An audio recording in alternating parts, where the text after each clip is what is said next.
Тойдың барлық ұйымдастыру жұмысы Айшаға тапсырылды. Қонақтарды қарсы алу, дастархан әзірлеу, қызметкерлердің жұмысын үйлестіру бәрі оның бақылауында болды. Тойға келгендердің барлығы оның іскерлігіне тәнті болды. Осындай ибалы, еңбекқор қызды бұрын көрмеппіз деп таңдасты. Сол қонақтардың арасында Шымкентке белгілі кәсіпкер Нұрлан да бар еді. Ол мата саудасымен айналысатын, елге сыйлы азамат болатын.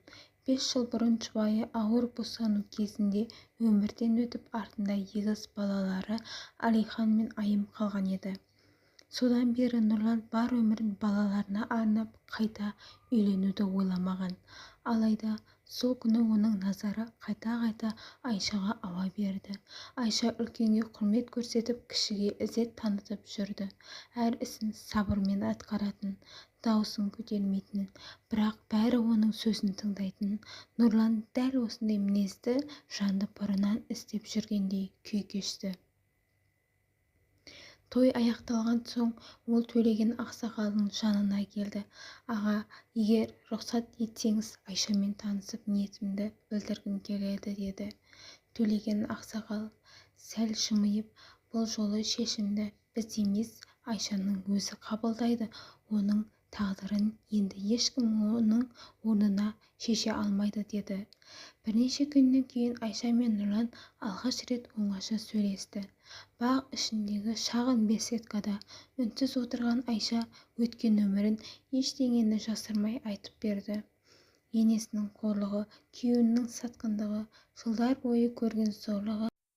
Соңында көзіне жас алып, дәрігерге ешқашан қаралған емеспіз, бірақ бұрынғы күйеуім мені бала көтермейді деп үйден қуып шықты. Егер сізге ұрпақ керек болса, мен сіздің жолыңызды бөгегім келмейді деді. Нұрлан оның сөзін бөлген жоқ, бәрін мұқият тыңдап отырды. Сосын жай ғана: Айша, менің ала берген 2 балам бар. Маған тағы бір мұрагерден бұрын үйіме жылу сыйлайтын жар керек. Балаларымды өз анасындай жақсы көретін адам керек. Мен сенің өткеніңе емес, бүгінгі болмысыңа қарап отырмын деді. Айша алғаш рет жүрегіндегі қорқыныштың азайғанын сезді. Ол тағдырдың тағы бір мүмкіндік беріп тұрғанын түсінді. Бірнеше ай өткен соң Айша Нұрланның ұсынысына келісімін берді. Төлеген ақсақал мен Салтанат апа бұл қуанышты өз туған қыздарының бақытына балап ақ баталарын берді. Үлкен той жасалмады. Екі жақтың жақын туыстары ғана жиналып, шағын дастархан басында неке қиылды. Айша бұл жолы босағаны қорқынышпен емес, жүрегіндегі үмітпен аттады. Нұрлан оны үйдің табалдырығынан күлімдеп қарсы алды. Бұл енді сенің үйің, бұл шаңырақта ешкім сені қорламайды деді. Осы бір ауыз сөз Айшаның жанын ерекше жылытып жіберді. Үйге кіргенде оның 2 баласы үнсіз бақылап қана тұрды. Алихан мен Айым небәрі 7 жаста болатын. Екеуі де аналары өмірден өткеннен кейін ешкімге жақындай қоймаған. Айша да оларды бірден өзіне баурап алуға тырыспады. Ол бәріне уақыт керек екенін жақсы түсінді. Балалардың жүрегіне күшпен емес, мейіріммен ғана жол табуға болатынын білді. Алғашқы күндері тек сырттай қамқорлық көрсетіп жүрді. Таңертең таңғы астарын әзірледі, мектепке шығарып салды, кешке сабақтарын қарап берді. Ертегі оқып беруді ұсынғанда балалар алғашында үнсіз ғана тыңдап отыратын. Бір күні Айым ұйықтар алдында жай ғана: сіз ертегіні анам сияқты оқиды екенсіз деді. Айша ештеңе демеді, тек қыздың маңдайын сипап жылы жымиып қойды. Уақыт өте келе балалардың мұздай көңілі жібіді. Алихан алғаш рет анашым деп айтып қойып, өзі ұялып қалды. Бөлме іші үнсіздікке толды. Айша көзіндегі жасты әрең тежеді. Я құлыным деп күлімсіреп жауап берді. Сол күннен бастап балалар оны ана деп атай бастады. Нұрлан мұның бәрін сырттай бақылап жүрді. Кешкісін ол Айшаға қарап: мен сенің қандай адам екеніңді алғаш көрген күнімнен ақ сезгенмін, бірақ балаларымның саған осылай бауыр басатынын күтпедім, рахмет саған, деді. Айша басын төмен түсіріп, мен ешқандай ерлік жасаған жоқпын. Әр бала мейірімге лайық, мен тек олардың жүрегін жараламауға тырыстым деп жауап берді. Арада 1 жыл өтті. Бұл үй бұрын-соңды болмаған жылулыққа бөленді. Кешкі ас үстінде күлкі көбейді. Мереке сайын бәрі бірге дастархан жайып қонақ күтетін. Көршілер мен туыстар Нұрланның шаңырағына қайтадан береке қонды деп сүйсінетін. Ал Айша алғаш рет өзін шын мәнінде бақытты сезінді. Ол өткен өмірінің ауыр жаралары біртіндеп жазылып келе жатқанын аңғарды. Бірақ тағдыр оған әлі де күтпеген бір үлкен қуаныш дайындап қойған еді. Арада тағы 1 жыл өтті. Айша бұл үйдің нағыз берекесіне айналды. Әлихан мен Айым енді одан бір елі ажырамайтын. Сабақ келсе қуана жүгіріп құшағына кіретін. Нұрлан мұндай көріністі көрген сайын жүрегі тынышталып, тағдырға шүкіршілік ететін. Bir күні ол Айшаға, ертең қалаға бірге барайық, дәрігерге көрініп қайтсақ деймін, соңғы кезде көп шаршап жүрсің, деді. Айша алғашында келіспеді. Менің денсаулығым жақсы ғой, бекер әуре болмайық. Бұл жай ғана тексеріс, деп күлімсіреді Нұрлан. Келесі күні олар тәжірибелі дәрігердің қабылдауына кірді. Дәрігер Айшаны толық тексеруден өткізді. Құжаттарды қарап шыққан соң сәл ойланып қалды. Сізге бұрын бала көтере алмайсыз деген қорытынды қойылды ма, деп сұрады. Айша ауыр күрсінді. Жоқ, ешкім мені тексерген емес. Бұрынғы күйеуім мені солай кінәлап үйден қуып жіберген. Дәрігер басын шайқады.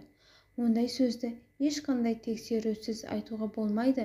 Бірнеше қосымша сараптамадан кейін ол күлімсіреп, сүйінші жаңалығым бар, денсаулығыңыз жақсы, сізде ешқандай кінәрат жоқ. Айша үнсіз қалды. Ол естігеніне сене алмады. Дәрігер сөзін жалғастырды. Оның үстіне сіздің аяғыңыз ауыр. Бөлме іші бір сәтке жым-жырт болып қалды. Айша көзінен парлап аққан жасты тоқтата алмады. Көп жылдан бері жүрегін жаралаған бедеу деген ауыр сөздің жалған екені дәлелденген еді. Нұрлан оның қолынан ұстап, көрдің бе, мен саған әрдайым сендім, деді.